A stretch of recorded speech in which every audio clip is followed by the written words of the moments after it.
वसतिगृहामधल्या वयोमर्यादेच्या अटीच्या निर्णयाला सरकारची स्थगिती, तरी सुद्धा उर्वरित मागण्यांसाठी नागपूर पुण्यामध्ये विद्यार्थ्यांचं आंदोलन सुरूच। पुण्यामध्ये एका आंदोलकाची तब्येत बिघडली तर नागपुरातही एकाला भोवळ।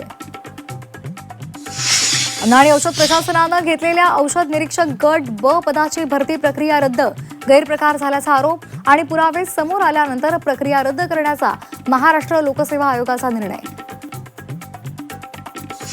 अंगणवाडी सेविका देवयानी पारधी अंगणवाडीमध्ये परतल्या, चिमुकल्यांकडून देवयानी पारधी यांचं स्वागत। झी 24 तासच्या बातमीनंतर देवयानी पारधी यांना न्याय। नाशिकच्या लासलगाव रेल्वे स्थानकामध्ये रात्रीचे खेळ चाले। कांदा एक्सप्रेसमधून रात्रीमध्ये कांदा लोड केल्याची माहिती। नाफेड एनसीसीएफचा कारभार संशयाच्या भोवऱ्यात।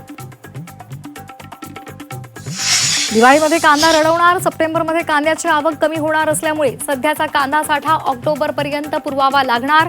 आवक घटल्यामुळे कांदा दर वाढण्याची शक्यता। अमरावती रुग्णालय अग्नितांडव प्रकरणात मोठी अपडेट। रुग्णालयाला व्हेंटिलेटर पुरवणाऱ्या कंपनीवरच संशय।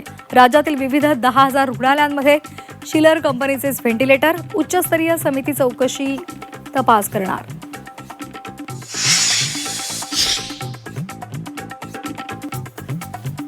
राज्यातील सरकारी आणि खासगी रुग्णालयांचे लेखापरीक्षण केले जाणार। आरोग्यमंत्री प्रकाश आंबेडकर यांचे निर्देश।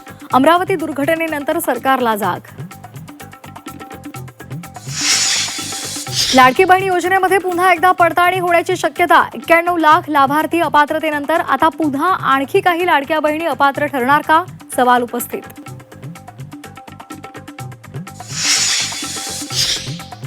मूर्ती बाहेर काढताच पाठीमागचं वेल्डिंग तुटलं।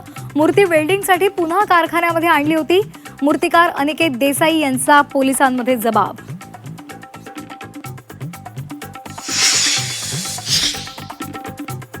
पुण्यामध्ये आज झी 24 तास कृषी सन्मान सोहळ्याचं आयोजन।